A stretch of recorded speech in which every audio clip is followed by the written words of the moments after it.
কুকুরের নাক যদি কাপড়ে লাগে তাহলে কি কাপড় নাপাক হয়ে যাবে? এই সমস্যাটা বিশেষ করে গ্রামাঞ্চলে, আজকাল শহরেও তো কুকুর ঘরে ঘরে মানুষ পালে। দেখেন, কুকুরের বিষয়ে, কুকুর আল্লাহর সৃষ্টি, এর অনেক উপকারী দিক আছে। বিশেষ করে পাহারার কাজে এটাকে ব্যবহার করা যেতে পারে এবং সেটা শরীয়ত সিদ্ধ।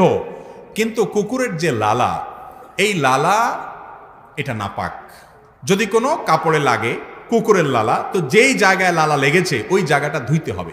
এখন কুকুর যদি নাক দিয়া শোঁকে, দূর থেকে শুকলো, কাছাকাছি গেল, মানে টাচ করলো না, তাহলে সে কাপড় কি হবে না? নাপাক হবে।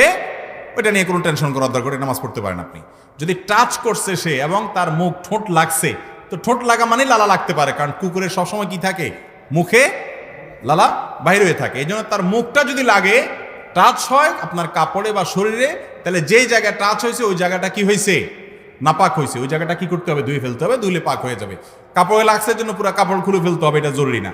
আপনার মনে চাইলে খুলে ফেলেন, আপনার ব্যাপার। কিন্তু যে জায়গায় লাগছে শুধু এটা ধুলে কি হয়ে যাবে? পাক হয়ে যাবে।